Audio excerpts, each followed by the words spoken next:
Bismillahirrahmanirrahim. Assalamualaikum warahmatullahi wabarakatuh. Sampurasun, Sobat Ngariksa. Alhamdulillah malam ini kita bisa berjumpa lagi dalam ngaji manuskrip kuno Nusantara.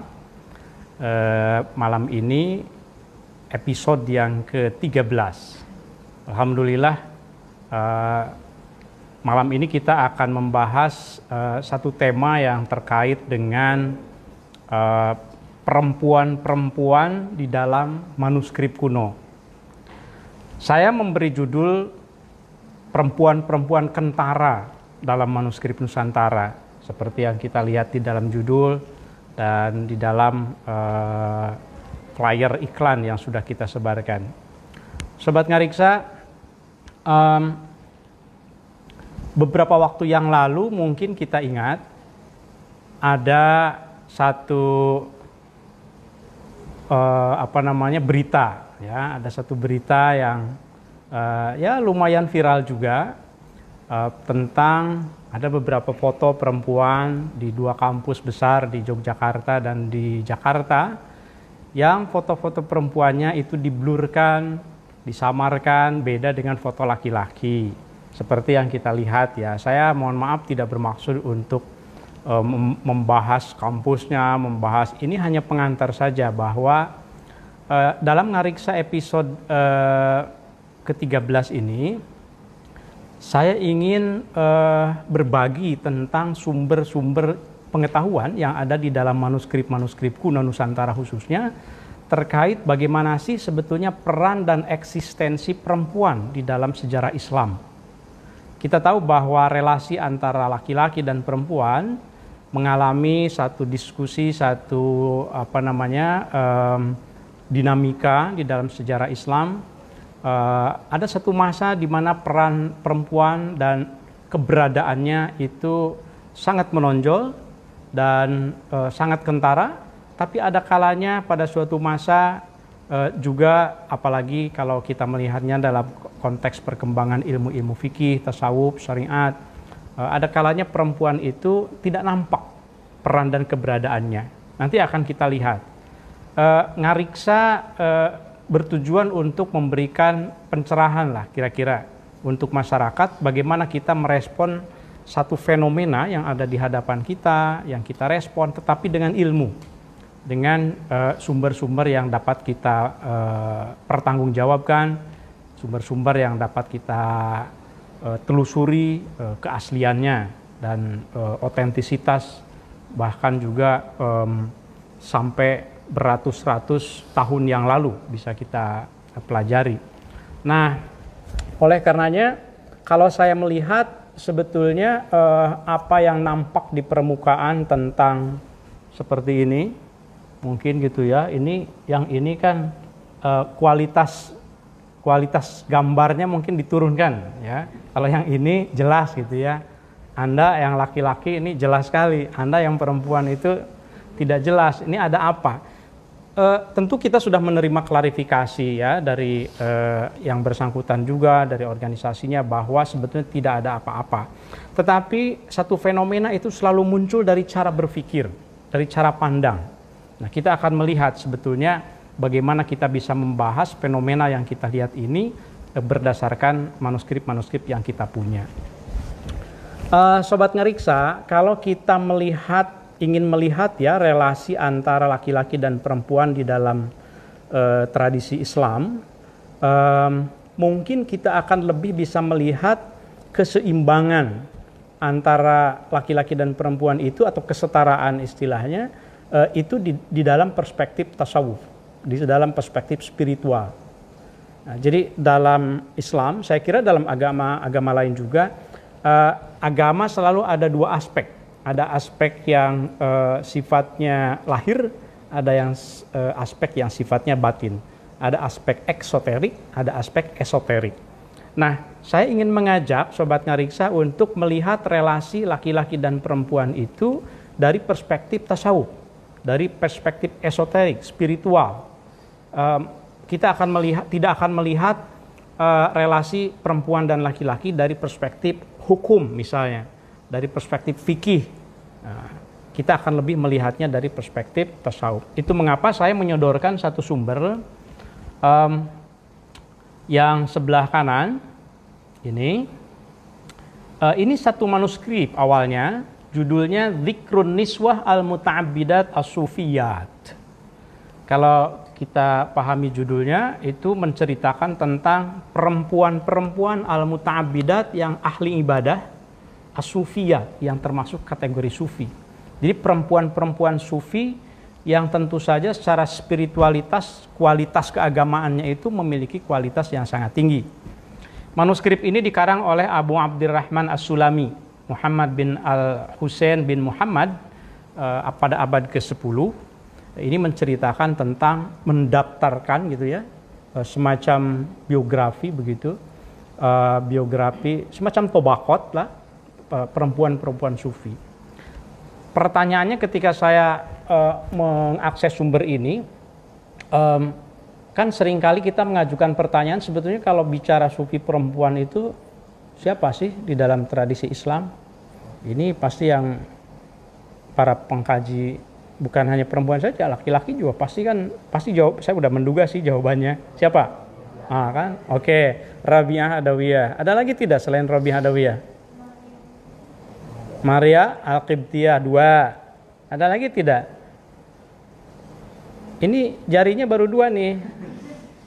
Dalam tradisi Islam, saya tidak membatasi di Indonesia, di Nusantara, di negara tertentu.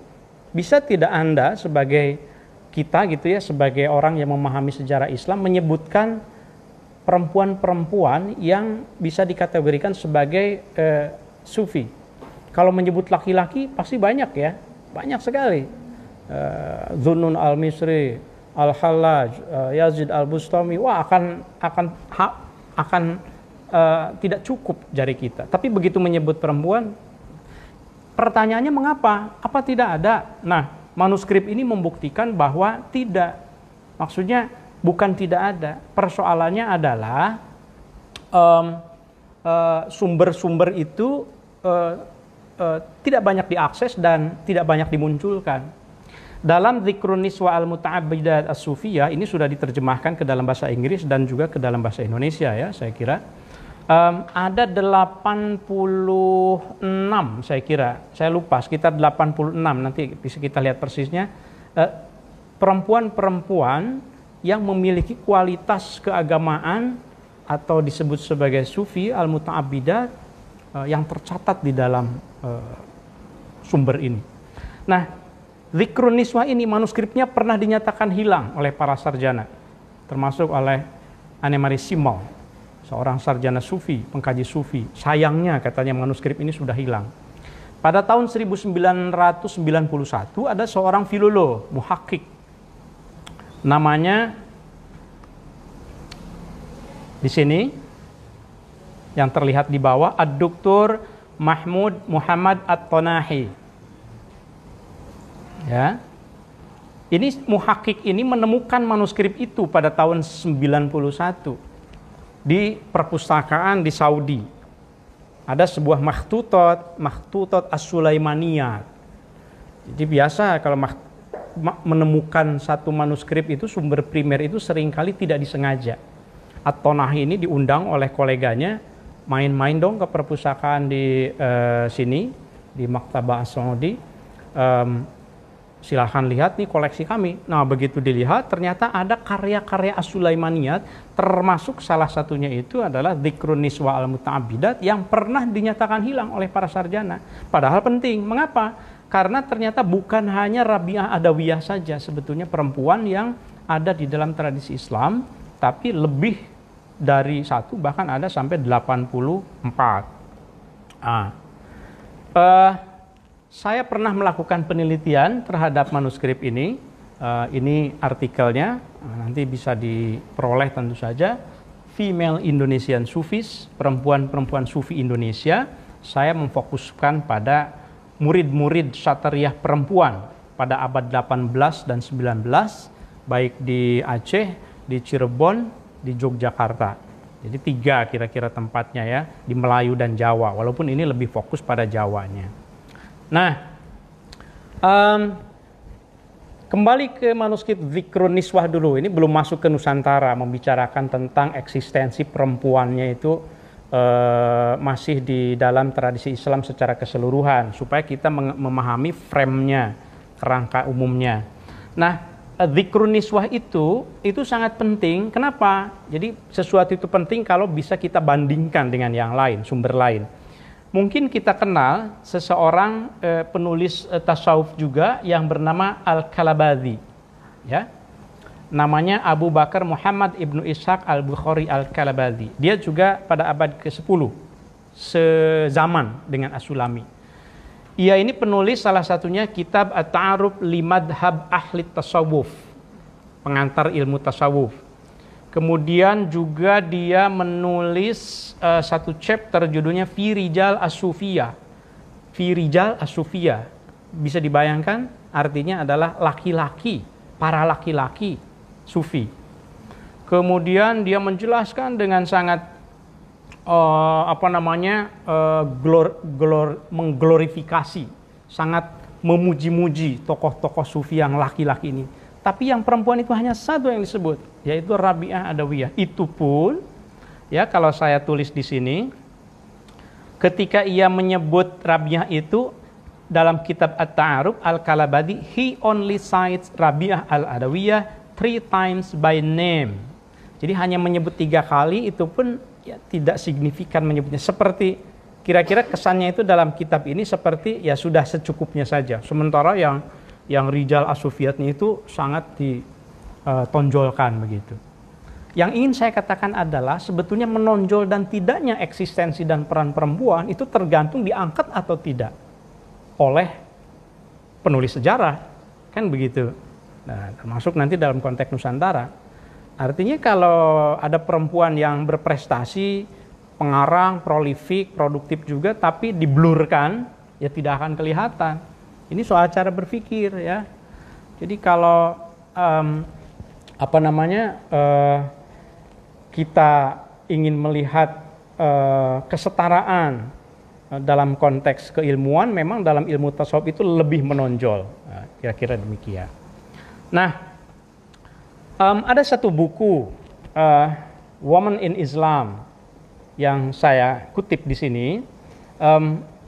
Ini menjelaskan satu fenomena bahwa memang seringkali dalam sejarah perempuan itu kalaupun ada yang menonjol itu dianggap sebagai menonjolnya itu di balik jubah laki-laki. Kan suka ada istilah di balik kesuksesan laki-laki ada perempuan hebat. Kenapa di belakang terus? Kenapa tidak di depan saja? Nah, ini sebetulnya memang bukan satu memori kita saja, ini memori kolektif yang dikonstruk dalam sejarah dan budaya berbagai peradaban yang ada. Coba kita lihat.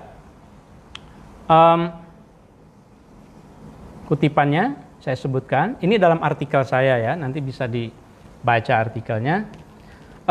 Dalam perjalanan sejarah Islam, pernah ada perempuan-perempuan yang sangat mempengaruhi suami-suaminya yang menjadi pemimpin atau anak-anaknya dalam urusan politik. Ada mungkin sultan, gitu ya, kan di Jawa juga ada ya, sultan, di balik sultan itu atau sunan, di balik sunan itu ada ratu yang sangat berpengaruh. Nanti di belakang saya akan membahas tentang Ratu Pakubuwono misalnya gitu ya, betapa perannya sangat signifikan di dalam mensupport penguasa di Surakarta. Tetapi sangat jarang sekali, bahkan kalaupun ada for a short time. Kalaupun ada ya pada penggalan sejarah tertentu saja ada perempuan mereka sendiri yang naik ke menjadi penguasa, naik menjadi pemimpin. Itu kalaupun ada biasanya hanya sebentar dan itu pun tidak banyak, jarang. Kalau di Aceh kita tahu kan di Kesultanan Aceh ada 4 sultanah perempuan. Itu sudah keren banget. 4 sultanah sejak Sultanah Safiyatuddin yang memegang puncak kekuasaan kesultanan, dan di situ masa puncak keemasan kesultanan, tidak main-main. Pada masa Saiful Rijal, pada masa Sultan Syekh Abdurrahman Singkal khususnya dan seterusnya. Syekh Abdurrahman Singkal sampai wafatnya itu sultanahnya itu sampai 4 penguasa perempuan. Itu di Nusantara loh, itu di Aceh, ya. Kan keren kan? Belum tentu di negara muslim yang lain punya pengalaman yang seperti Aceh misalnya gitu ya. Tapi kita sedang berbicara bukan dalam konteks sultan atau sultanah, tetapi sufi. Nah, oleh karenanya peran perempuan di dalam sejarah sufi itu akan lebih kelihatan, nampak. Misalnya di sini dicontohkan Ibnu Arabi.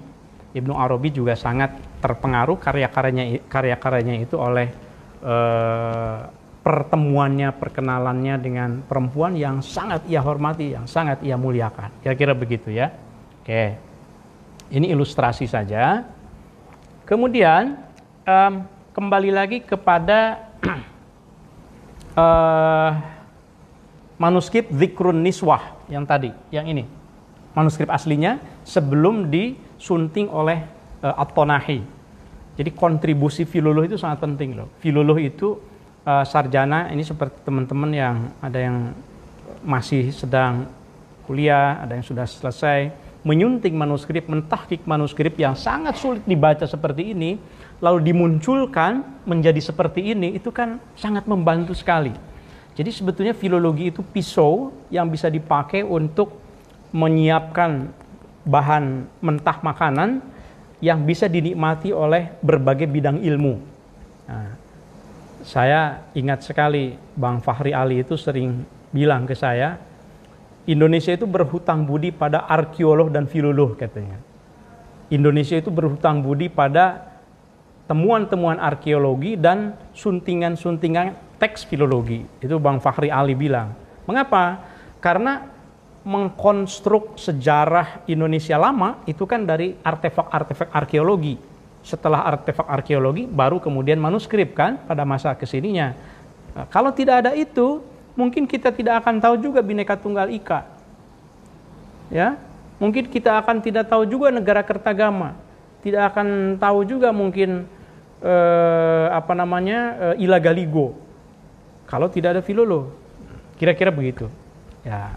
Kebetulan saya filolog juga nih, jadi Indonesia berhutang juga dong sama saya. Ya, saya ingin menjelaskan manuskrip Dzikrun Niswah ini dalam konteks tadi itu bahwa As-Sulami menjelaskan di sini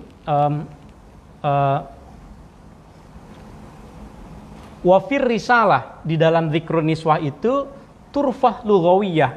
Menurut As-Sulami ada anomali bahasa katanya. Wahia anomali keanehan bahasa. Wahia isti'malu ustad, penggunaan kata ustad fi sifatil inas ketika menyebut perempuan. Perempuan itu dikasih label ustad. Biasanya apa? Ustadah dengan tak marbutoh karena muannas kan. Tapi ini tidak di dalam Dzikrun Niswah As-Sulami ini. Bi ghairi ta, tanpa huruf tak marbutoh. Qala As-Sulami misalnya berkata fi tarjamatil abidah ketika menjelaskan biografi seorang perempuan yang saleh namanya Hukaimah ad-Dimashqiyah, Hukaimah dari Damaskus.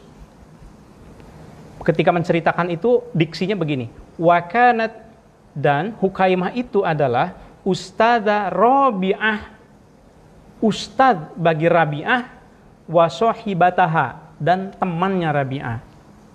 Hukaimah itu ustadz, tidak ustadzah. Ini dianggap oleh As-Sulami, dianggap oleh At-Tonahi, dianggap sebagai, ini kan komentar At-Tonahi ya sebetulnya ya, saya harus jelaskan dulu konteksnya. Jadi ini itu suntingan dari At-Tonahi dulu, si filolog. Menurut At-Tonahi itu anomali bahasa. Nanti kita akan lihat dari perspektif gender, mungkin akan berbeda. Kemudian yang kedua, waqala, As-Sulami juga berkata, ini suntingan dari At-Tonahi, hakian, ketika menceritakan an Dunnun al-Misri, ketika menceritakan seorang sufi laki-laki yang sangat terkenal, Dunnun al-Misri, yasifu al-abidah Fatimah an-Naisaburiyah. As-Sulami sedang menceritakan, memberi sifat, menggambarkan karakter Fatimah an-Naisaburiyah. Hiya waliyatun.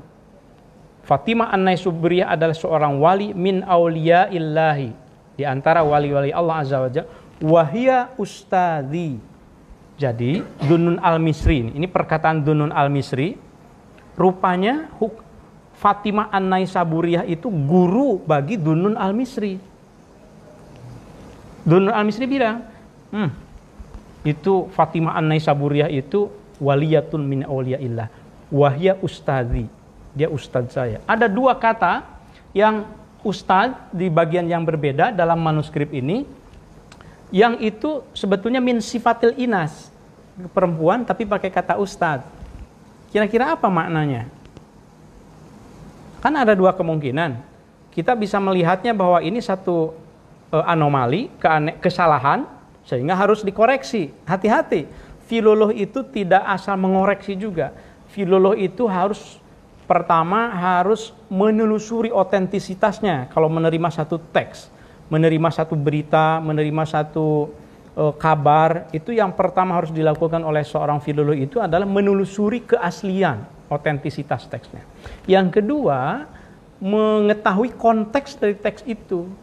Kalaupun sudah ketahuan, oh ini asli kok, memang ustadz, tidak ustadzah, aslinya memang begitu. Oh, kalau begitu konteksnya apa ya? Nah, memahami konteks ini yang kadang-kadang muhakik juga gagal.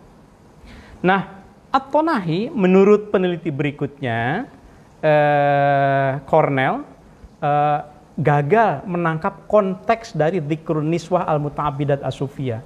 Menurut At-Tonahi, ini kesalahan bahasa, turfah logawiyah.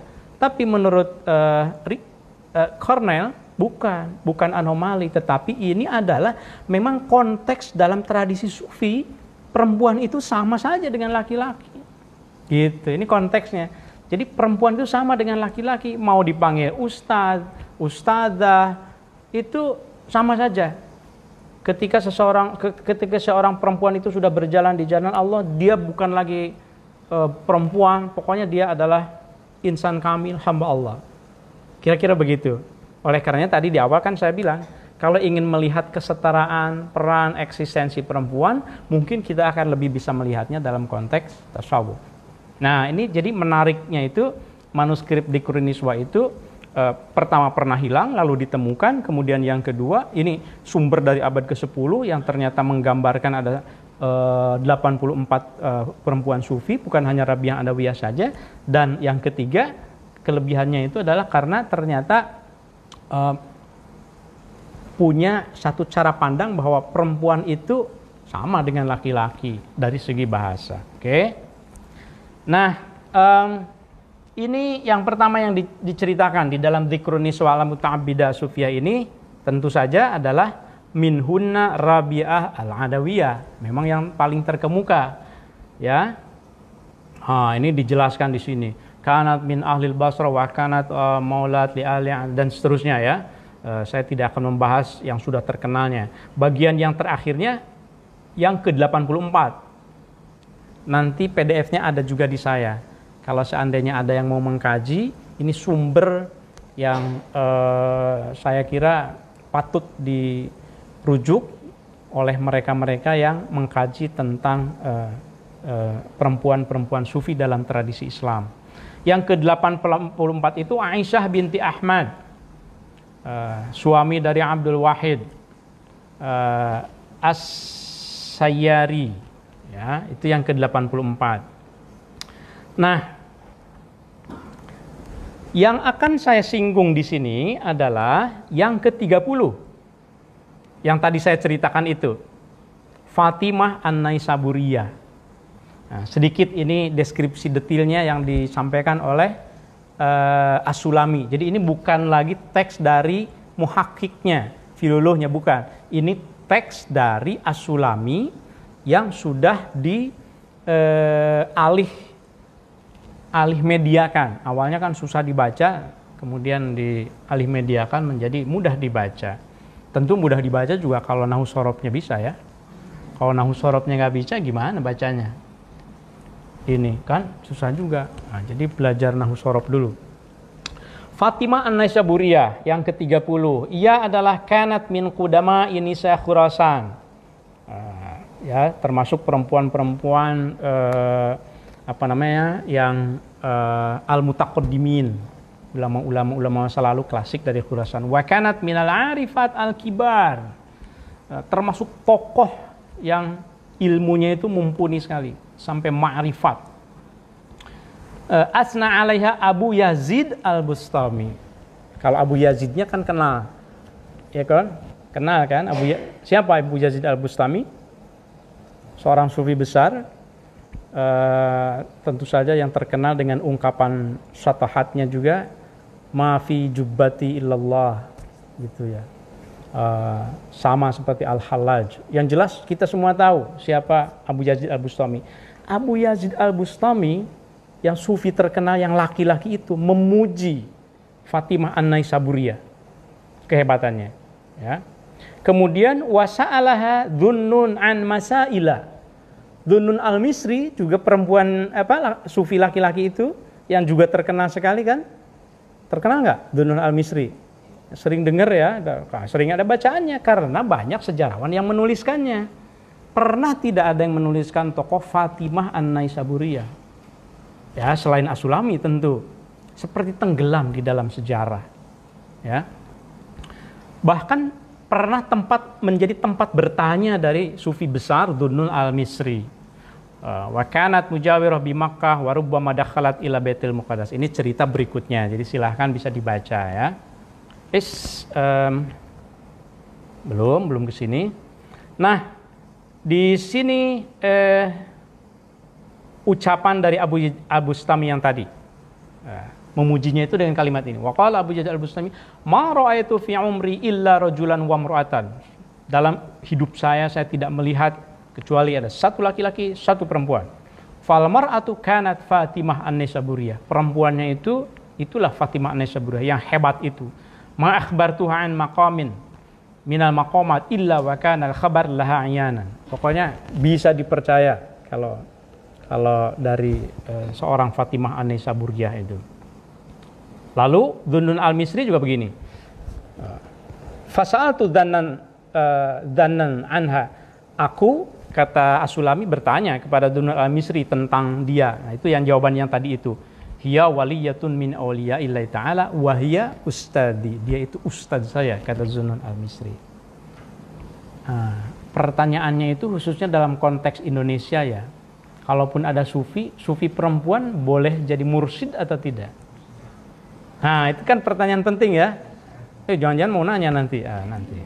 Oke, nanti ya. Kita lihat dulu. Diskusi para sarjana tentang perempuan sufi itu sudah banyak. Jangan sampai, saya kalau gitu mau mengkaji Rabi'ah Adawiyah. Sudah ada kalau Rabi'ah Adawiyah. Ada juga tentu Margaret Smith, ada Annemarie Schimmel, tahun 98 menulis tentang Feminine in Islam. Ada Elias, Female and Feminine in Islamic Mysticism, At-Tonahi yang tadi itu, Dzikrun Niswa al-Muta'abbidah as-Sufiyah, kemudian diinggriskan oleh Cornell tahun 99, Early Sufi Women, dan sudah di Early Sufi Women dan sudah diterjemahkan juga ke dalam bahasa Indonesia. Saya lupa tahun berapa. Ya, sudah diterjemahkan itu kalau tidak salah di Mizan. Mengapa kok sudah bahasa Arab diterjemahkan juga ke Inggris? Tentu dengan analisis. Jadi sesuatu itu, satu teks itu kalaupun sudah disunting bisa dikaji lagi loh. Ini pelajaran buat para filolog. Sering bertanya kepada saya mahasiswa, Pak, saya mau menyunting teks ini Pak, teks A, tapi sudah disunting oleh orang lain, boleh tidak? Jawabannya boleh kalau Anda menemukan novum, bukti baru, kebaruan. Nah, ini Cornell ini, Kia Cornell ini menemukan yang tadi itu perspektif. At-Tonahi ini kok menganggap kata ustadz itu sebagai anomali bahasa. Bukan, itu konteksnya itu sufi. Dalam sufi itu sama perempuan itu dengan laki-laki. Makanya dia kemudian memberikan komentar yang cukup panjang di dalam bukunya ini. Tadi sebetulnya di sini nih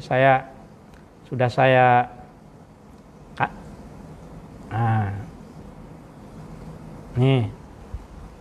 Ini alasan untuk kritik Cornell bahwa at-Tonahi itu insufficiently sensitif, tidak cukup sensitif katanya, dan tidak terlalu familiar dengan tradisi sufi. Dia mengatakan bahwa kata Ustadz oleh As-Sulami itu yang dinisbahkan kepada dua orang perempuan sufi di dalam Dzikrun Niswa itu adalah anomali bahasa, turfah lughawiyah tadi, bukan kata Cornell. Nah, ada sesuatu yang baru maka dikaji. Jadi boleh gitu ya, dikaji. Oke. Nah, jadi mereka ini, para sarjana ini sudah berhasil membuktikan peran penting perempuan sufi dalam tradisi Islam di Iran, Turki, India, Pakistan, Afrika Utara dalam artikel-artikelnya ini. Tapi pertanyaannya bagaimana dengan peran dan eksistensi perempuan di Indonesia? Manuskripnya mana? Bukankah kata Profesor Anthony Jones, the role of Sufism in our region, maksudnya di Asia Tenggara, peran Sufisme, tasawuf di Asia Tenggara itu is not all that different from that of Sufism in other parts of the Muslim world. Sama saja sebetulnya tasawuf di Indonesia, tasawuf di Asia Tenggara itu sama perannya itu dengan peran tasawuf di negara-negara Muslim lain. Artinya kalau dengan kata lain, mestinya perempuan di Indonesia, di Asia Tenggara, di Nusantara, peran dan eksistensinya harusnya sama dengan yang ada di negara-negara Muslim lain. Masalahnya, kenapa tidak ada? Begitu. Apakah memang tidak ada? Itu pertanyaannya. Oke. Nah, ternyata ketika kita telusuri, bukan banyak sih. Saya nggak mau bilang banyak dulu ya. Ada gitu. Ada dulu nih. Supaya nanti kalau banyak, sebanyak apa? Jadi sesuatu yang sedikit itu kalau ditempatkan pada sebuah konteks yang memang masih bolong, walaupun sedikit bisa jadi banyak, gitu. Relatif kan? Lilin itu terang tidak? Menurut Anda? Cahaya lilin terang tidak? Kurang terang. Kalau sedang ada ini, kalau sedang mati lampu kan terang, kan relatif kan? Jadi banyak dan sedikit itu relatif. Yang jelas Ngariksa ini ingin menghadirkan sumber-sumber yang dianggap tidak ada itu tapi sesungguhnya ada. Jadi banyak juga sebetulnya. Oke, yang pertama ada satu sumber dari Aceh. Ini manuskripnya. Ini tentu sebagian saja ya, sebagian manuskripnya, tapi ini manuskripnya tersimpan di British Library, kodenya ini, kemudian ada satu nama yaitu Hamidah binti Sulaiman. Kira-kira tahun 1850, pertengahan abad ke-19. Siapa Hamidah binti Sulaiman? Ditemukan dalam manuskrip ini. Maaf. Maunya pindah ke sini aja. Ntar dulu. Ini.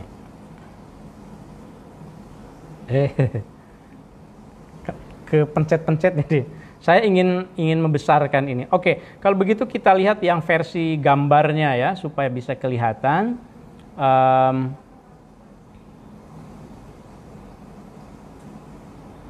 Yang Aceh, yang Hamidah, ini dia. Supaya bisa kita zoom lebih jelas. Ini tahun 2010 saya memfotonya.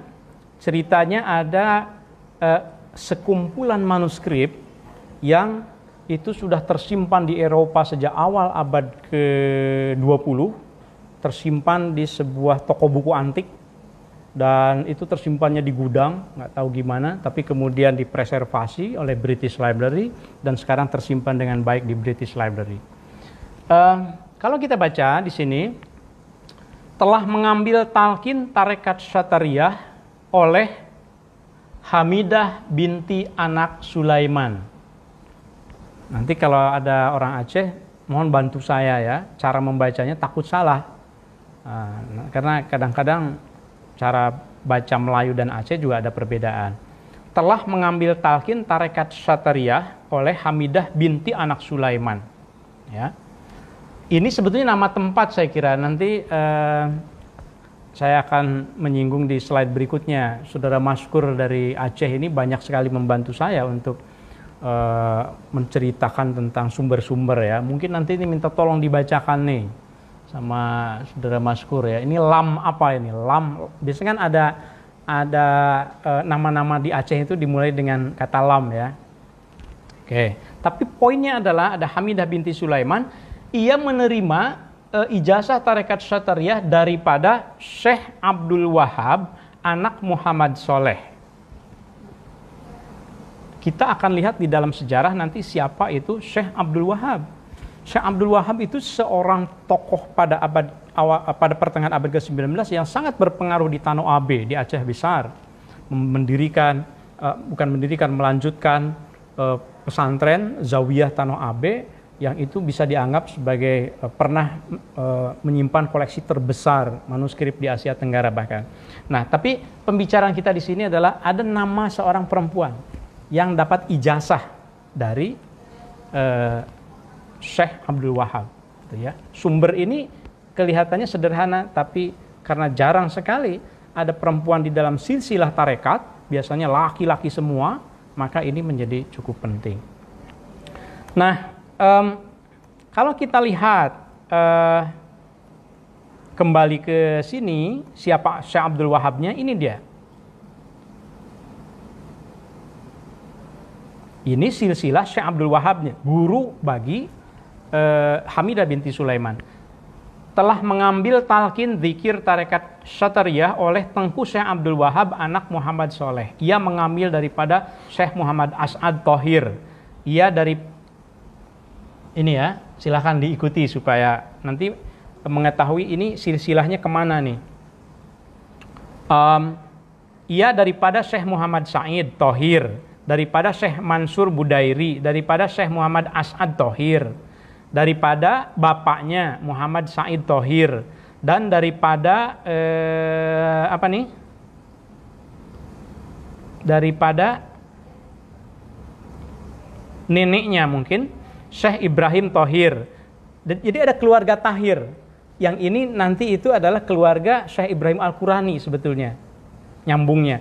Jadi tidak ada kaitannya silsilah ini dengan Khalifah Tarekat Syatariyah Syekh Abdul Raub Singkal yang nyambungnya ke Minangkabau dan nyambungnya ke Abdul Muhyi Pamijahan. Tidak ada kaitannya kalau yang ini silsilahnya itu.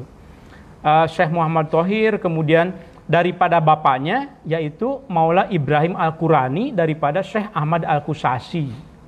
Baru kemudian kesananya As-Sanawinya sama. Tapi Al-Qusasi, Al-Qurani, kemudian ke anak-anak Al-Qurani sampai ke Tanah Abe, sampai ke Hamidah binti Sulaiman. Artinya apa? Sangat otoritatif ijazah yang dimiliki oleh Hamidah binti Sulaiman itu di dalam tarekat Syatariyah. Ini tarekat itu organisasi kan? Organisasi tarekat, organisasi para sufi ya. Nah, kalau kita melihat sebetulnya memangnya apa yang dipelajari oleh Hamidah binti Sulaiman? Kalau kita bisa melihat ke sini, itu adalah satu ilmu pengetahuan yang kemarin 2 minggu yang lalu kita pelajari, yaitu min ulumil asrar wal haqaiq, kemudian tentang zikir. Nah, dan juga ini mungkin silahkan untuk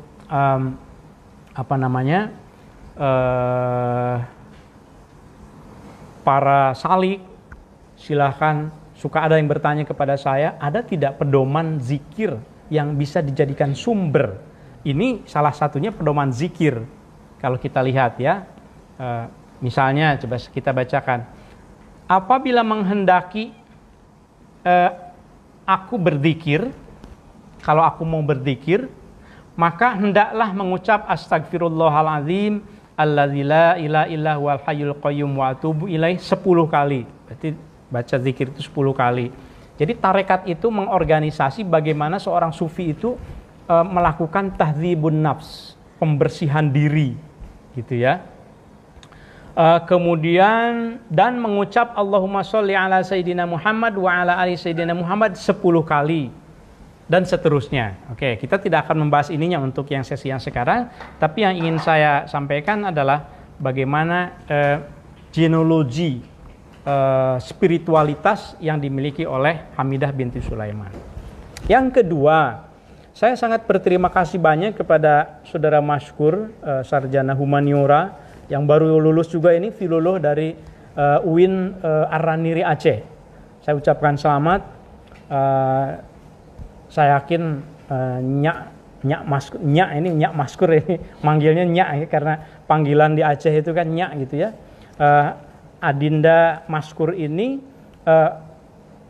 pemilik koleksi manuskrip di Aceh yang banyak sekali, ratusan sampai 400-an. Jadi ia merawatnya dan ia berbagi dengan para peneliti, kemudian juga ia meneliti sendiri. Itu luar biasa. Nah, saya terima kasih. Ada museum yang ia rawat oleh saudara Maskur dan teman-teman, Pedir Museum ya di Aceh. Dalam konteks materi kita, baru tadi sore saudara Maskur memberikan informasi kepada saya bahwa bukan hanya Hamidah binti Sulaiman, tapi ada beberapa lagi perempuan-perempuan yang tercatat di dalam manuskrip. Wah, saya bilang artikel saya sudah terbit tapi. Nah, artinya apa? Artinya Anda bisa melakukan penelitian tentang perempuan-perempuan, atau kalau mau ditambahkan perempuan-perempuan sufi di dalam tradisi manuskrip Nusantara. Tapi berbeda dengan artikel yang sudah terbit yang saya tulis gitu ya. Karena ini tapi izin dulu nanti ke saudara Maskur itu ya. Nah, ini salah satu contoh manuskripnya.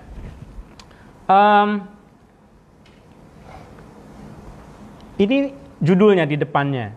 Sudah saya transkrip di sini bacaannya. Inilah kitab Tengku Nyak Fatimah Tanjung, anak Tengku Musa Kampung Jawu. Tentu ini Kampung Jawonya di mana? Nah, nanti orang Aceh yang menelusuri. Kalau saja saya tidak dikasih tahu cara membacanya, saya membacanya agak lain. Inilah kitab Tengku apa tadi? Nyak Fatimah Tanjung, anak Tengku Musa Kampung Jawi. Ya, saya kan tidak tahu kan Kampung Jawi ini, tapi ternyata orang Aceh membacanya Kampung Jawo. Di mana itu? Silahkan ditelusuri. Konteksnya apa?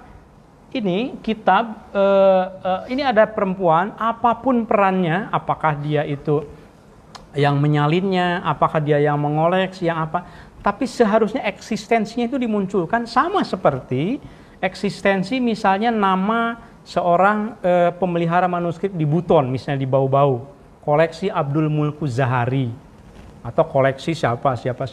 Ini kok kalau koleksi perempuan saya jarang sekali dengar, karena mungkin tidak kita munculkan. Artinya cara pandang kita tentang peran perempuan, eksistensi perempuan itu harus sama dulu, gitu loh.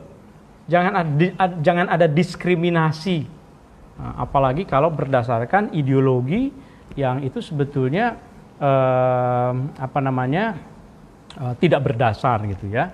Nah, ini koleksi dari saudara Maskur, Anda bisa lihat di lemarinya ada 3 lemari, itu isinya itu manuskrip semua. Jadi ini harta karun. Saya sering bilang begini, saya masuk ke dalam dunia filologi itu ibarat saya masuk ke dalam gua. Di gua itu ada tumpukan berlian, tumpukan apalagi mutiara, tapi mutiaranya itu masih, atau bahkan batu alam, tapi masih gelondongan gitu, belum diasah gitu, belum dipotong jadi batu akik gitu ya. Nah, kira-kira khasanah manuskrip itu seperti itu. Ambil satu, Anda teliti, Anda sampaikan, Anda tulis dengan baik, jadi tesis, jadi disertasi, jadi karya ilmiah, jadi artikel. Saya tadi sore membaca-baca lagi file saya, yang saya himpun manuskrip itu sejak tahun 2013, saya tandai, begitu saya baca lagi, waduh ini kok banyak sekali yang sebetulnya bisa diungkapkan, bisa dikaji. Saya sudah beberapa tahun nggak melihat lagi, begitu saya lihat lagi, saya pengen duduk lagi, saya pengen membaca lagi. Jadi harus ada girah memang untuk berpengetahuan gitu ya. Oke, saya lanjutkan. Ini masih koleksi dari saudara Maskur di Aceh. Jadi tadi satu ya, ada satu nama kita punya, ini Tengku Nyak Fatimah. Yang kedua, ini Ini kalau kita baca, ini suka pindah ya. Empunya surat ini, nah, ini sudah ditranskrip sama saudara Maskur. Empunya surat ini Sinyak Kamaria. Sinyak Kamaria. Komaria laki-laki perempuan kira-kira?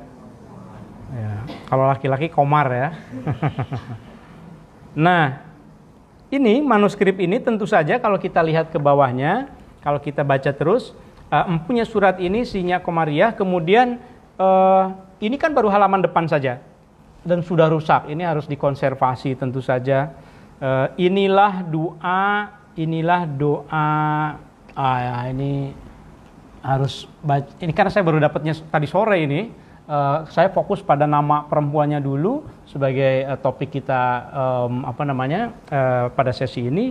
Nanti kita teruskan lagi. Sebetulnya kalau memang mereka itu perempuan-perempuan yang patut diangkat perannya, keberadaannya, apa sih pemikirannya, perannya apa, itu saya kira tugas berikutnya.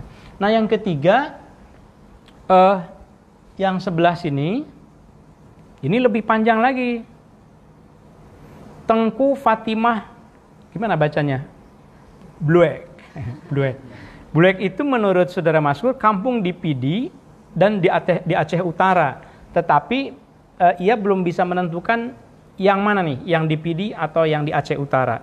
Tapi bacaannya kalau kita lihat dari atas, La ilaha illallah wahdahu la syarikalah ilaha wahida wa nahnu lahu abidun, dan seterusnya. Kemudian kalau kita lihat silsilahnya ini, nih, faidah. Inilah silsilah tarekat penghulu kita, Qadiriyah. Ketahuan tuh tarekatnya Qadiriyah kan? Di Aceh tidak hanya Satariyah, Qadariyah, yakni Tengku Syekh Abdul Qadir Jailani kan? Maka hamba fakir ilallah al-Hannan mengijazahkan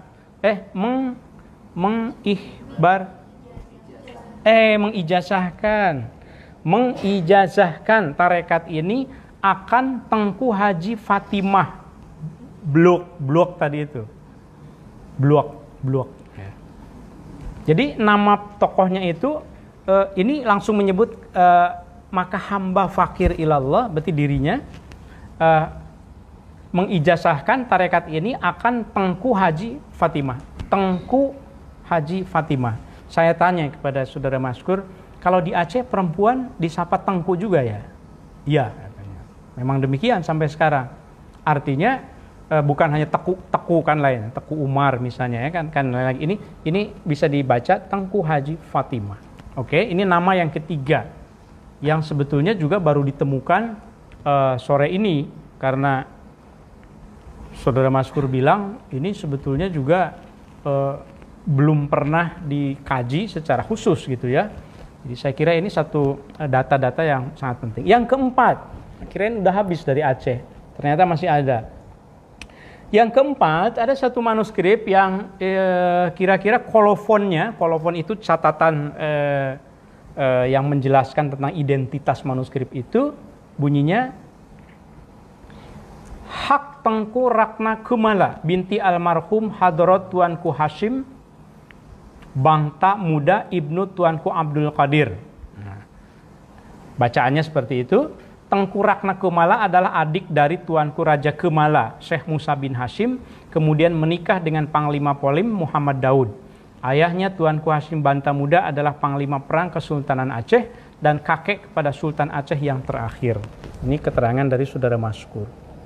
Jadi saya kira ketika seseorang itu menghimpun manuskrip, mencintainya, membuka-bukanya, maka pengetahuan itu akan menjadi privilege dia. Maksudnya privilege itu dia akan lebih duluan tahu sebelum orang lain tahu. Itu keuntungannya kalau kita mengakses sumber primer. Nah, ngariksa itu, ngaji manuskrip kuno Nusantara itu memang tujuannya adalah bukan untuk supaya viral, bukan tujuannya itu supaya subscribersnya jutaan. Walaupun kalau mau subscribe, terima kasih banyak ya, hatur nuhun gitu ya. Tapi bukan itu tujuan pokoknya. Tujuan pokoknya itu adalah bagaimana berbagi sumber primer yang mungkin susah bagi kebanyakan orang untuk mengaksesnya. Nah, kita tinggalkan dulu Aceh. Ini masih ada waktu. Ternyata peran perempuan dan catatan tentang perempuan itu di Nusantara, di Jawa juga muncul. Nah, memang nanti akan ada pertanyaan mungkin, kok kalau tadi mah di Aceh itu di masyarakat gitu ya, di pesantren, di masyarakat biasa. Nanti di Jawa kita akan melihat tipenya agak berbeda di keraton. Kita lihat yang pertama ini, Ratu Raja Fatimah di Cirebon. Dalam seminar atau kuliah sebetulnya saya sering membahas ini beberapa kali. Tapi kalau untuk ngariksa mungkin baru kali ini direkam, kemudian nanti kan disimpan di channel ngariksanya. Jadi kalau saya sudah kakek-kakek juga saya masih bisa nonton lah gitu. Kalau panjang usia insya Allah. Amin. Nah ini kali ini saya terima kasih kepada Pak Dr. Bambang Irianto. Beliau juga bukan filolog. Beliau ini seorang seorang dokter hewan, seorang terpelajar, mengoleksi manuskrip, kemudian juga ia berbagi koleksinya itu pengetahuannya dengan kita-kita. Nah ini salah satu koleksinya itu mengandung satu silsilah masih di dalam tarekat Syatariah, karena kajian saya memang Syatariah gitu ya, yang menyebutkan supaya jelas kita buka di sini supaya kelihatan yang ini ya. Nih, kalau di situ di slide-nya kadang suka pindah-pindah. Kita lihat di sini nih. Ada yang mau bantu bacakan tidak? Mungkin kalau di warganet mau bacain, baca juga silahkan. Tapi nanti akan diupload juga sebetulnya ya. Nah, ini dia. Lan iyo iku amuru iyo maring. Ini saya ini orang Sunda. Jadi kalau iyo itu iya sebetulnya. Kalau di Sunda itu iya itu. Tapi kalau Sunda itu iyo ya. Jadi mohon dimaklum saja kalau saya tidak fasih bahasa Jawanya. Abdi madati kuningan lah gitu. Lan iyo iku iyo amuruk iyo maring Ratu Raja Fatimah sami kang putro Kangjeng Gusti Sultan Anom kang muga-muga ngasilnya. Jadi ada satu nama. Tentu saja kalau ke atasnya kalau ditelusuri, ini tarekat ia menerima tarekat Syatariahnya itu Ratu Raja Fatimah itu nih dari atasnya nih, dari lan iyo iku amuruk iyo maring kang putra Kiai Mas Muhammad Arjain. Ada nama Muhammad Arjain. Kang dadi penghulu ing Sarbon Kanoman, yang pernah menjadi penghulu di Cirebon. Kemudian muridnya itu adalah Ratu Raja Fatimah tadi gitu ya. Itu yang pertama. Kalau direkonstruksi kira-kira seperti ini. Ratu Raja Fatimah bergurunya ke Kiai Mas Muhammad Arjain. Ini saya perbesar supaya lebih kelihatan buat orang Cirebon, karena saya juga belum tahu siapa Ratu Raja Fatimah itu. Di keraton abad keberapa, di sultan kapan. Silahkan datang ke Sultan Arif. Konsultasi dengan beliau kan bisa dilacak. Gurunya adalah Kiai Mas Muhammad Arjain, berguru ke Kiai Muhammad Saleh di mana nih? Kertabasuki desanya ing Cirebon negarane, di Kertabasuki, kemudian di Saparwadi, pindah lagi ya. Saparwadi itu di Tasikmalaya, Pamijahan, kemudian berguru ke Haji Abdullah yang itu sangat berpengaruh di Jawa nanti di zaman Pangeran Diponegoro juga. Sampai kemudian ke atasnya itu ke Syekh Abdul Muhi, ke Syekh Abdul Raub Singkel. Ketemulah nanti dengan Syekh Burhanuddin Ulakan yang dari Minangkabau, dari Pariaman, di Syekh Abdul Raub. Di Syekh Abdul Raub ke Ahmad Al-Kusasi, ketemu dengan Hamidah binti Sulaiman yang tadi di Syekh Ahmad Al-Kusasi. Jadi Syekh Ahmad Al-Kusasi itu sangat sentral untuk tarekat Syatariah ke hampir seluruh negara muslim yang lain pasca abad ke-17. Semuanya ke Syekh Ahmad Al-Kusasi, termasuk ke Asia Selatan juga ya. Baik, ini kesininya saya akan lebih cepat. Yang kedua masih dari Cirebon, namanya Nyimas Ayu Alimah. Ini manuskripnya, supaya kita ini buka juga di sini, Nyimas Ayu Alimah. Nah, ini sudah saya tandain. Kalau kita perbesar, nah, ini sama silsilahnya. Ini juga namanya aksaranya aksara pegon. Aksara pegon itu aksara Arab, tapi bahasanya bahasa Jawa. Kalau kita lihat mulai dari mana? Sini ya. Saya tunjuk di sini. Mana nih? Nih, ini di sini namanya. Nyimas Ayu Alimahnya ada di sini. Jadi kalau kita baca dari atasnya itu lan iyo iku amuruk iyo maring nyimas Ayu Alimah ing Sarbon nagarane di Cirebon. Nah, dia menerima ijazah dari gurunya yang disebut di atas. Jadi bacanya harus mundur ya, karena ini halaman berikutnya kan. Di Cirebon, menerima dari Kiai Bagus Kasfiah ing Sarbon nagarane. Kiai Bagus Kasfiah menerima lagi dari mana? Dari Saparwadi. Terus saja sampai ke Syekh Abdul Muhyi Pamijahan. Sehingga kalau kita telusuri itu silsilahnya sama seperti ini. Nyimas Ayu Alimah ini tuh cuma gurunya beda-beda. Ini Kiai Mukawim di Cirebon, di Desa Sampiran, kemudian ini sudah ke Tasikmalaya ke Abdul Muhyi Pamijahan, di tempat ziarah itu yang Pamijahan ya. Kemudian ini juga Pamijahan, Syekh Abdul Muhyi, Syekh Abdul Rauf, kemudian Syekh Ahmad Al-Kusasi ya. Nah, kita pindah dulu nih dari Cirebon pindah ke Yogyakarta. Masih ada juga tokoh yang tertulis di dalam manuskrip sumber-sumber pada abad ke-19. Salah satunya adalah Kanjeng Raden Ayu Kilen. Nih, silsilahnya saya tandai di sini. Tentu di sananya sama ya, dari Syekh Ahmad Al-Kusasi, Syekh Abdul Rauf Singkel sampai ke Syekh Abdul Muhyi. Hanya saja ke sininya beda-beda. Melalui Kiai Kastuba. Awalnya saya tidak tahu siapa Kiai Kastuba. Tapi kemudian saya baca sumber-sumber tentang sejarah Jawa, Yogyakarta dan Surakarta. Tentu kita bisa membaca sumber-sumber Profesor Rickleff misalnya gitu ya. Ternyata Kiai Kastuba ini juga itu salah seorang kiai yang sangat berperan semacam prajurit juga di Yogyakarta, di Jawa itu ya. Kiai Kastuba ing Bagelen, ing Bagelen negarane. Nah, di sini tidak ada info apa-apa, tetapi dari sumber sekunder kita bisa ketahui. Lan iyo iku amuru maring Kangjeng Pangeran Pakuningrat ing Ngayogyakarta Adiningrat. Nah, jadi dari Kiai Bagelen kemudian ijazahnya itu ke Pangeran Pakuningrat, sudah keluarga keraton itu. Lan iyo iku amuru maring Kangjeng Raden Ayu Kilen ingkang garwo Kanjeng Sinuhun. Saya jadi fasih juga ya lama-lama gitu. Ingkang garwo Kanjeng Sinuhun Sultan Pakubuwono Abdurrahman Sayyid Penatagama, Penotogomo, Senopati Alaga, Kang Mugo-Mugo dan seterusnya. Nah, jadi ini ada seseorang namanya Kanjeng Raden Ayu Kilen itu menerima ijazah tarekatnya itu tidak sembarangan dari Pangeran Pakuningrat.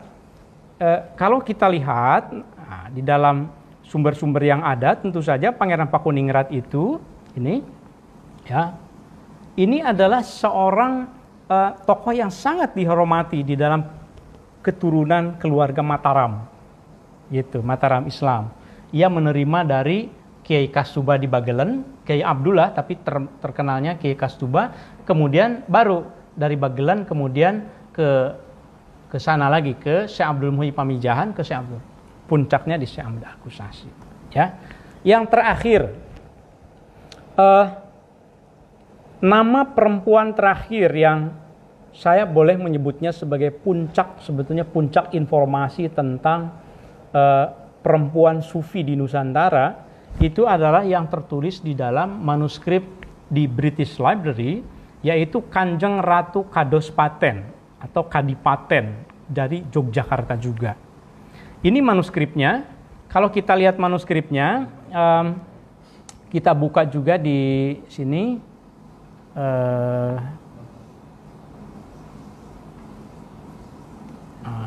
Yang ini. Kalau kita lihat adanya itu di pojok kiri bawah ya, itu sudah dicoret lagi oleh penyalin, nggak tahu apa kenapa dicoret ya. Tapi untungnya tidak dihapus, jadi saya masih bisa membacanya. Seperti biasa dari atasnya itu dari Syekh Al-Kusasi dan seterusnya sampai ini Kiai Mas Muhammad Yusuf ing Karangdesane di Saparwadi itu di Tasikmalaya di Pamijahan. Lan iyo iku amuru iyo maring Kiai Mufid. Nah dari Kiai Mufid ini yang di Karangbolong, lan iyo iku amuru iyo maring Kangjeng Ratu Kados Paten kang palenggeh ing negara Yogyakarta Adiningrat. Saya terkejut juga waktu ketemu. Ada lagi nih ternyata. Yang membuat saya terkejut karena Kanjeng Ratu Kadepaten ini menerima ijazahnya tidak dari satu mursyid saja, tapi dari 4. Ketika saya baca yang di bagian bawah, yang bagian sini, kemudian yang bagian atas, termasuk yang di sebelah sini ya, itu 4 guru. Jadi ia menerima ijazah dari 4 guru. Pertanyaannya memangnya kalau seseorang menerima ijazah dalam tarekat itu penting? Sangat penting. Karena ketika seseorang itu di baiat ya, kemudian menerima ijazah artinya dia dapat otoritas. Otoritas sebagai seorang yang berafiliasi kepada tarekat Syatariah dalam hal ini. Nah, mengapa saya sebutkan ini yang paling penting? Karena ini bukan main-main sebetulnya. Kanjeng Ratu Kadipaten itu adalah, saya sebutkan di sini, ini masih dalam bahasa Inggris, waktu itu saya menulis bagian dari artikel saya. Ia adalah istri dari Pangeran Mangkubumi, Hamengkubuwono I, ya, yang sangat berpengaruh, yang memerankan peran yang sangat penting di dalam membentuk spiritualitas Pangeran Diponegoro, nenek buyutnya Pangeran Diponegoro. Jadi Kanjeng Ratu Kadipaten ini ketika Pangeran Diponegoro masih kecil, kira-kira umur 9-10 tahun, itu kan diajak keluar dari istana, dibawa ke Tegarejo. Pangeran Diponegoro kecil, dibesarkan. Berarti kira-kira selama 15 tahun hidup dengan nenek buyutnya itu. Ya, keluar dari istana sampai kemudian menjadi tokoh a Japanese mystic and leader of the Holy War against European colonialism. Nah, di sini kemudian saya membaca sumber-sumber yang menjelaskan Pangeran Diponegoro itu kan biasanya melawan Belanda itu kan karena rebutan patok gitu ya, dengan Belanda kan. Saya ingin mengatakan tidak sekedar rebutan patok dengan pemerintah kolonial, rebutan batas gitu, wilayah. Tapi Pangeran Diponegoro melawan kolonialisme itu didorong oleh nilai-nilai yang muncul dari spiritualitas di dalam tarekatnya yang ia terima dari nenek buyutnya itu. Artinya apa? Ini perempuan yang kita sebut ini, Kanjeng Ratu Kabupaten itu mentransfer nilai-nilai yang membuat seseorang, yaitu Pangeran Diponegoro, memiliki satu prinsip hidup untuk melawan ketidakadilan, melawan pemberontakan, melawan kolonialisme. Dianggap sebagai ratu adil kan? Lalu saya waktu itu berpikir, ini kan baru teori. Saya tidak punya data bahwa Pangeran Diponegoro itu menerima ijazah tarekat misalnya. Sehingga bisa kita menyebutkan bahwa Pangeran Diponegoro itu seorang sufi. Memang sampai saat ini saya belum punya silsilahnya. Tapi kalau kita melihat pola, jadi untuk mendukung datanya itu pola bahwa seseorang itu digerakkan oleh nilai tarekat melawan kolonialisme itu bukan hanya terjadi di Yogyakarta saja.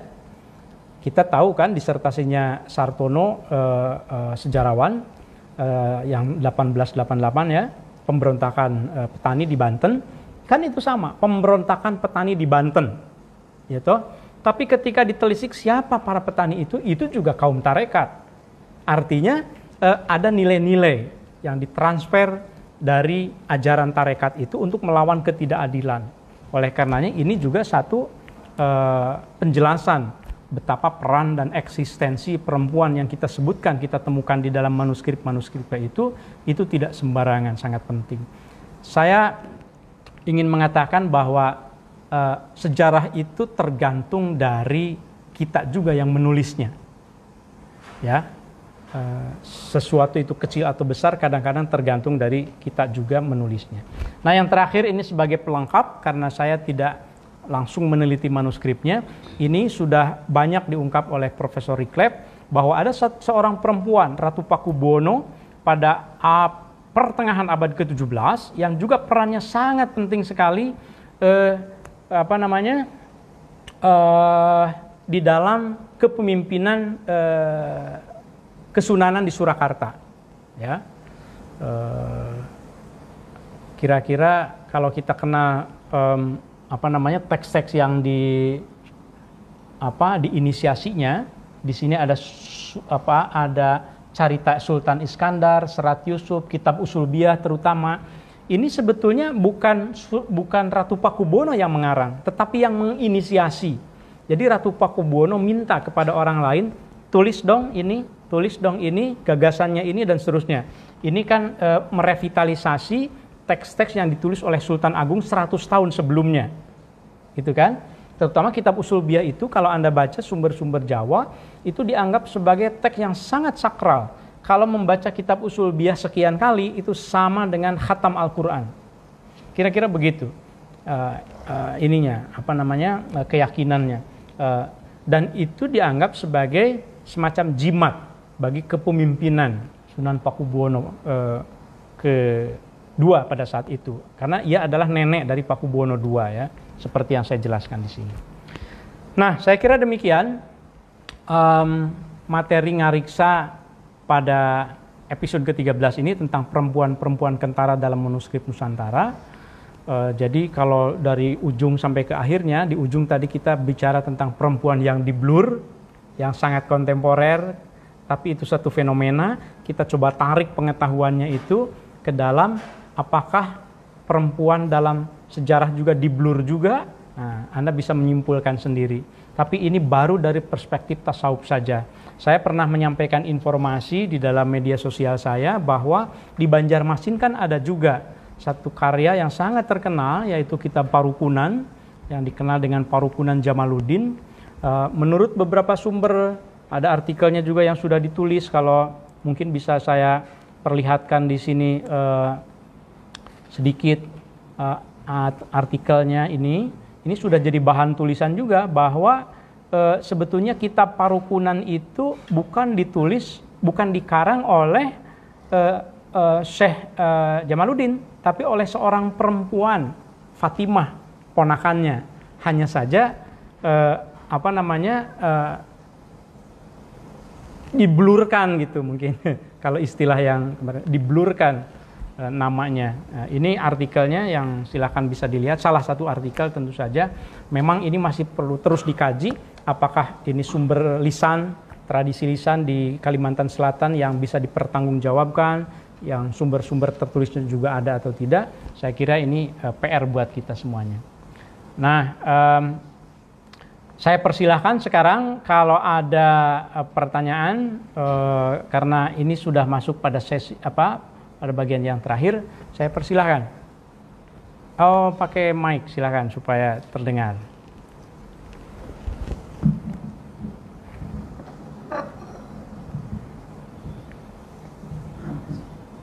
Assalamualaikum warahmatullahi wabarakatuh. Waalaikumsalam. Perkenalkan sebelumnya nama saya Muhammad Hidayatullah, asli dari Minangkabau. Dari Minangkabau. Lebih keras suaranya ya. Saya sudah sejak pondok dulu cukup menyukai kajian-kajian kitab-kitab kuno ini. Saya tidak memiliki akses yang terlalu banyak ketika mengkaji kitab-kitab kuno yang berhubungan dengan perempuan. Oh ya.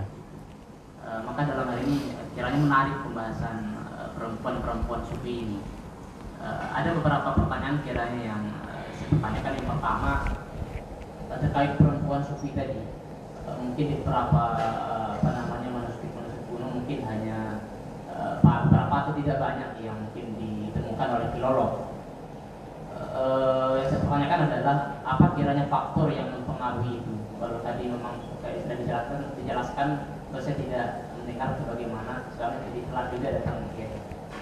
Apa faktor yang mempengaruhi sehingga perempuan-perempuan sufi ini tidak kelihatan? Apakah tasawuf dan tarekat waktu itu yang mencegah perempuan untuk menjadi mursyid atau bagaimana, atau karena lingkungan atau ada halangan dari penjajah kolonial segala macam kan, itu bisa jawab. Ya. Yang kedua selain sufi mungkin yang saya ketahui bahwa ada perempuan-perempuan ahli hadis. Salah satunya adalah yang mungkin baru-baru ini agak viral, ada Syekhah Fatimah binti Abdus Samad, yang beliau sendiri merupakan guru dari Syekh Nawawi Al-Batani di Makkah. Di dalam kitabnya Syekh Yasin Al-Abdul Farid di Jawahiril Asani itu dijelaskan. Namun kok baru itu yang terdengar. Ya. Apakah saya kekurangan informasi ataukah memang ada perempuan-perempuan Nusantara yang memang mempunyai keahlian di bidang hadis di Nusantara? Baik. Oke. Assalamualaikum warahmatullahi wabarakatuh. Waalaikumsalam warahmatullahi wabarakatuh. Terima kasih. Yang pertama, mengapa sangat sedikit yang tercatat perempuan-perempuan itu di dalam sumber-sumber tertulis kita? Saya kira memang dalam sejarah Islam itu kan aspek dalam Islam itu berkembang bukan hanya tasawuf tapi juga fikih ya. Bahkan sejak abad ke-18 fikih itu lebih kuat. Kalau dari abad ke-16, 17 itu tasawuf itu lebih kuat. Yang spiritualitasnya yang lebih menonjol. Tapi abad ke-18 ketika institusi-institusi keagamaan itu terbentuk, kesultanan-kesultanan terbentuk, diperlukan lembaga fatwa, diperlukan lembaga pendidikan dan seterusnya, maka aspek-aspek yang sifatnya fikhiyah, yang hukum itu lebih menonjol. Kalau kita melihatnya dari aspek fikih, memang lebih banyak fikih itu yang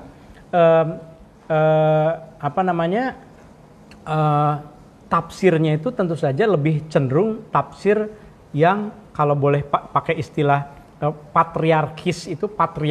Jadi perempuan itu kan seringkali dianggap subordinat, sehingga laki-laki itu selalu yang lebih ditonjolkan, sementara yang perempuan tidak ditonjolkan. Dengan kacamata fikih itu selalu begitu gitu ya. Saya kira itu salah satu penyebab juga bahwa memang cara pandang kita itu lebih banyak melihat dari aspek fikhiyah gitu ya. Nah, yang kedua tentang perempuan di dalam tradisi hadis, saya kira sama juga. Bahkan mungkin lebih langka lagi ketimbang di tasawuf ya, tokoh-tokoh perempuan di dalam hadis. Saya kira itu satu temuan yang sangat bagus kalau ada nama perempuan yang memiliki otoritas bagus di Nusantara dan tercatat di dalam kitabnya Syekh Yasin Al-Padani ya. Karena memang otoritas Syekh Yasin Al-Padani kan sangat jadi bukan karena Anda tidak tahu lagi yang lainnya, tapi kita semuanya juga memang tidak banyak tahu. Sampai mungkin nanti diketemukanlah manuskripnya gitu ya. Kita harus berlomba-lomba mencari. Caranya itu tidak ada lain kecuali perbanyak baca sumber-sumber yang jangan yang sudah sumber sekunder yang sudah banyak diakses orang. Cari sumber yang belum banyak diakses orang. Siapa tahu di situ ada temuan baru. Seperti yang saya contohkan tadi dari saudara Masyhur itu kan baru 4 dari mungkin 400 atau lebih bahkan manuskripnya yang ia simpan. Itu baru halaman pertamanya saja. Bagaimana kalau seandainya membaca halaman-halaman lainnya, manuskrip lain? Nah, pasti ada hal-hal yang baru selalu. Oke? Ada lagi? Ada yang di medsos? Tidak? Coba saya sebutkan yang sebelum ke situ.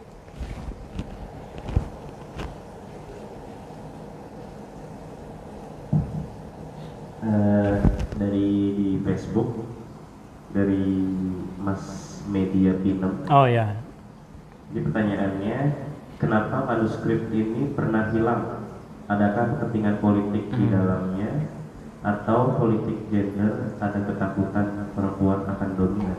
Ya, terima kasih Mas Media Pinem. Mas Media Pinem. Pertanyaannya mengapa manuskripnya itu hilang, pernah hilang. Mungkin yang dimaksud itu yang Dzikrun Niswah Al-Muta'abbidat As-Sufiyah tadi ya. Saya kira, saya tentu tidak tahu mengapa alasannya hilang. Saya yakin bukan karena sengaja ingin menghilangkan perempuannya, nama perempuan, eksistensi perempuan, bukan.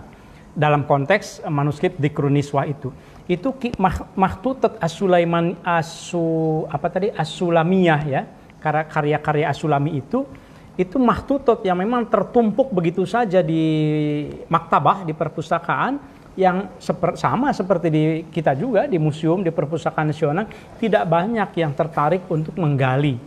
Nah, ketika ada seseorang yang dalam tanda kutip tidak sengaja menemukannya, maka itu menjadi viral dalam konteks keilmuan, menjadi kontributif sekali. Jadi kadang-kadang memang tidak sengaja juga, sama seperti saya menemukan manuskrip-manuskrip tentang tema perempuan dalam tarekat Syatariah. Sebetulnya waktu itu saya sedang meneliti tentang merekonstruksi jaringan tarekat Syatariah di Asia Tenggara. Begitu membaca manuskripnya yang hampir 800-an, saya baca semuanya, saya menemukan 33 silsilah Syatariah dari 800 loh.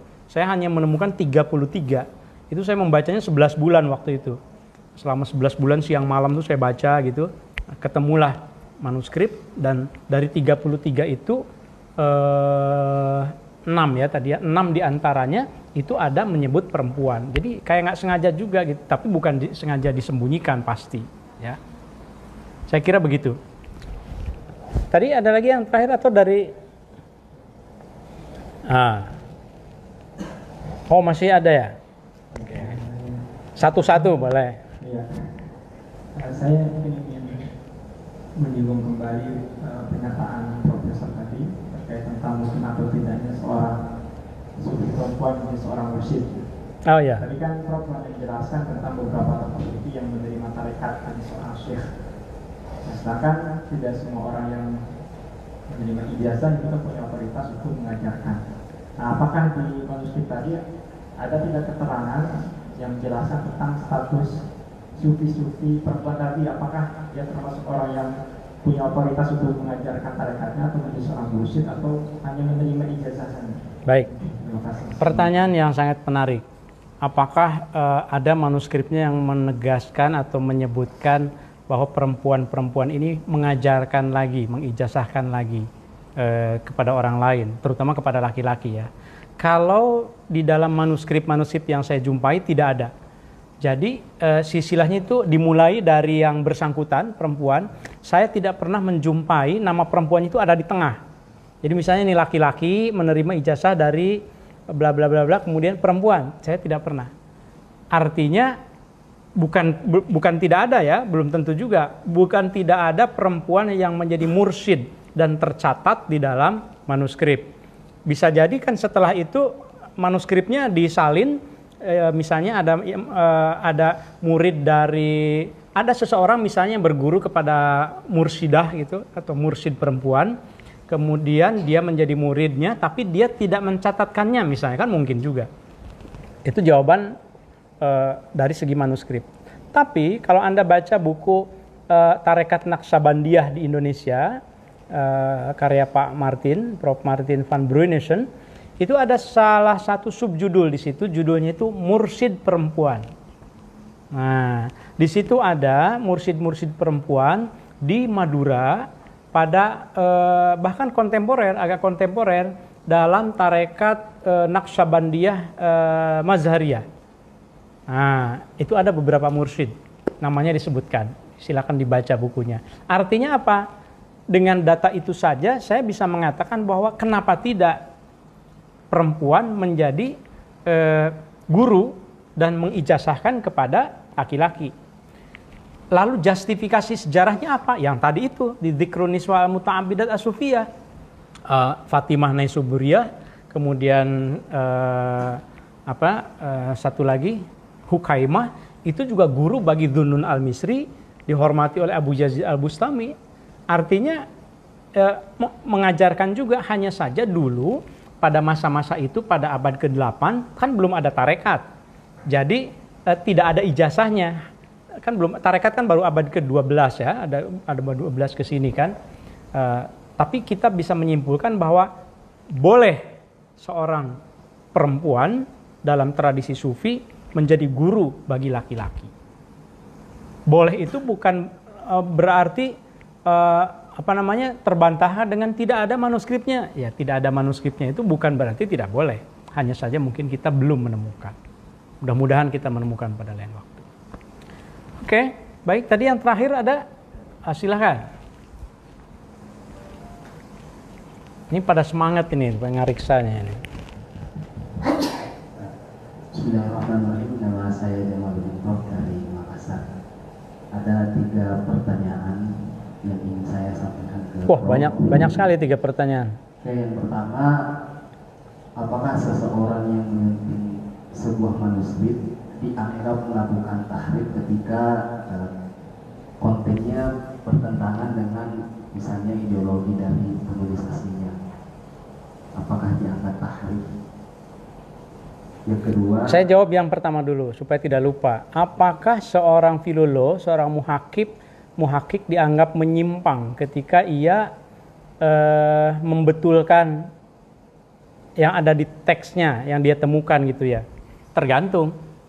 Jadi ada satu ungkapan di dalam kitab tentang tahqiq itu, manhaj at-tahqiq. At-tahqiq huwa al-ijtihad. Tahqiq itu, menyunting itu berijtihad. Kalau seandainya Anda tidak punya bandingan, ini bacaannya kok saya pernah menjumpai juga. Ini as-syakir, ini as-syakir, ada as-syakur, ada single, ada plural, dan seterusnya gitu ya.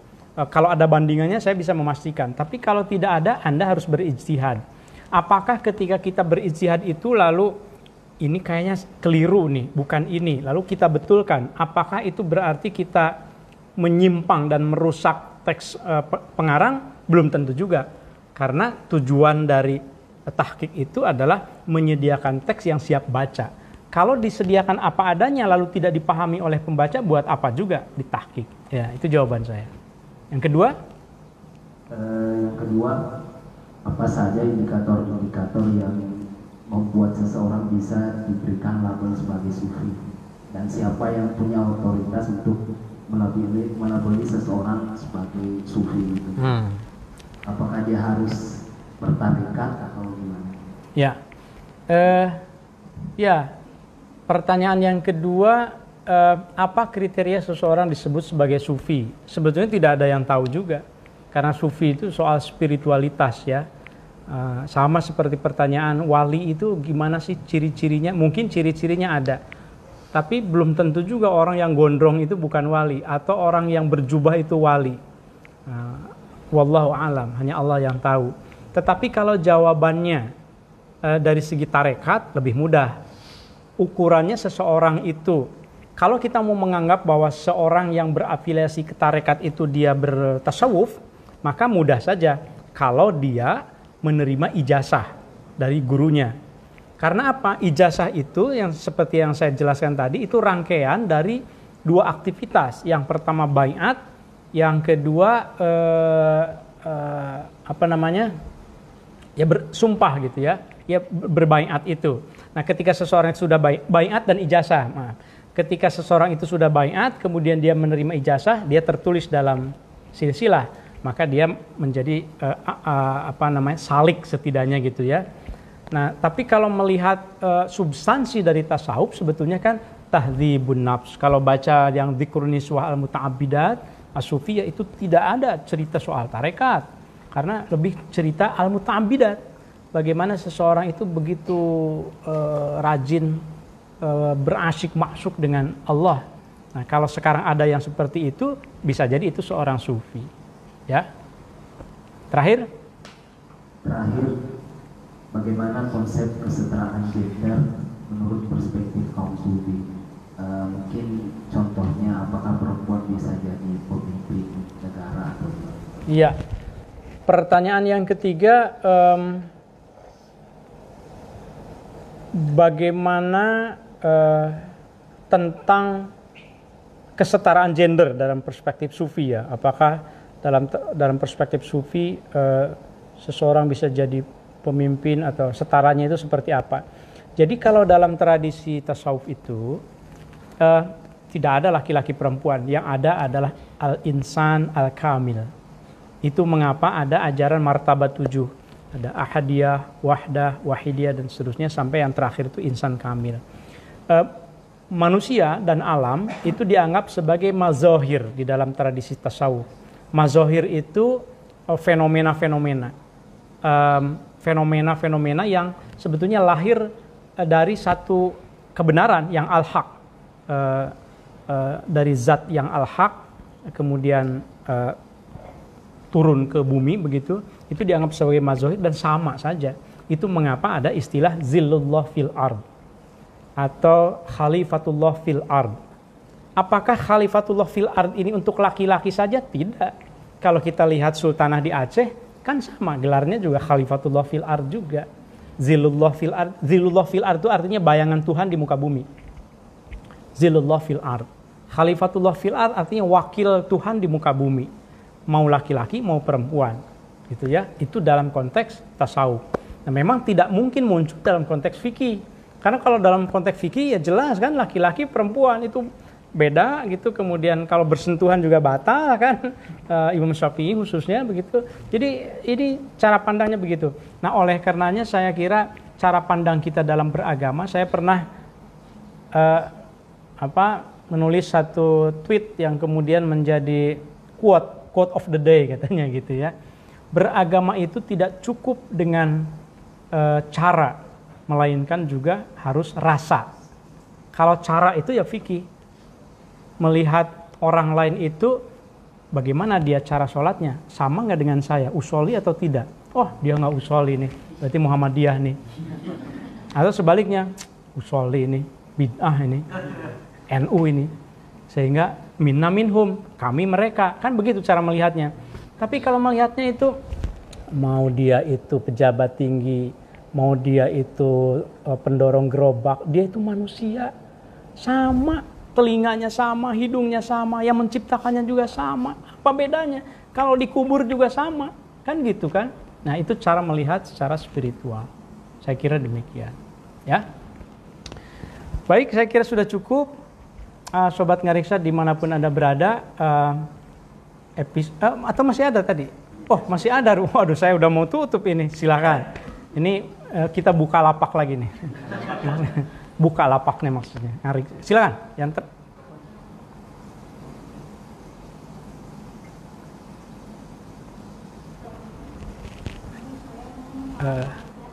Dinyalakan dulu supaya masuk dalam rekaman.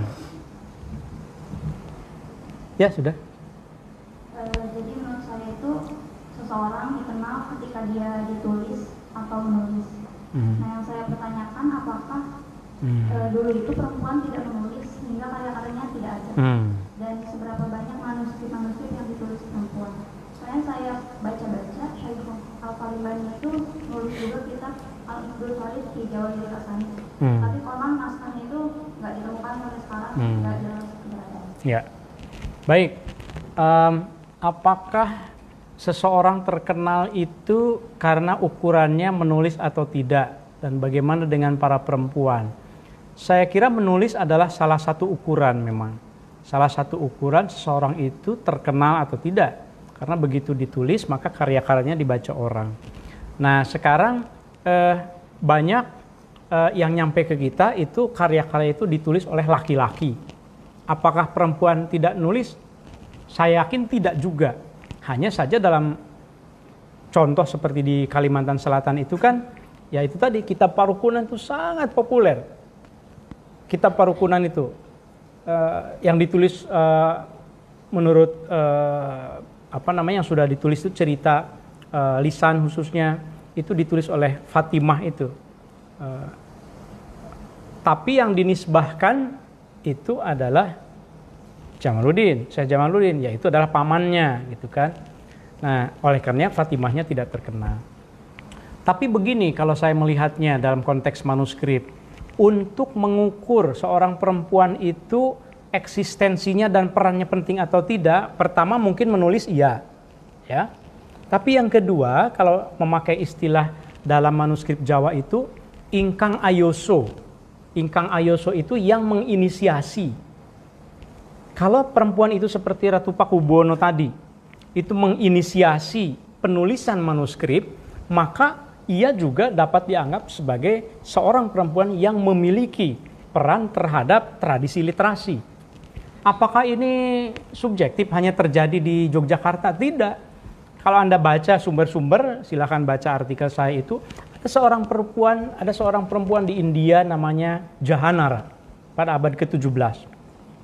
Jahanara ini seorang perempuan di istana, dia juga sama, ingkang ayoso istilah Jawanya itu, menginisiasi penulisan karya-karya. Anda tulis ini ya, Anda tulis ini ya, dia kan punya kuasa kan, gagasannya ini, lalu idenya dia, lalu ada orang lain yang mengkonseptualisasi menuliskannya. Nah, maka tokoh ini menjadi penting di dalam tradisi literasi di India. Sama ternyata di Nusantara juga. Jadi untuk melihat sesuatu itu memang kita lihat polanya. Ternyata juga tidak hanya terjadi di kita juga gitu ya. Nah, oleh karenanya saya kira nanti kalau Anda meneliti, cari perempuan tidak hanya sebagai mu'alifnya, sebagai pengarang, tapi juga perannya apa di dalam melahirkan karya-karya itu. Saya kira demikian. Oke, sudah cukup ya. Sudah 1,5 jam. Nanti bosan kalau terlalu lama. Sebelum saya tutup, saya ingin mengajak mari kita ikut mendoakan kepada saudara-saudara kita di India, saudara-saudara muslim kita yang sampai tanggal 27 kemarin ada 25 orang yang meninggal akibat kekerasan atas nama agama. Kita yakin bahwa itu bukan ajaran dari agama yang melakukan kekerasan, tetapi itu penafsiran ekstrim dari sekelompok umat beragama Hindu dalam konteks India yang punya pemahaman ekstrim terhadap ajaran agamanya sehingga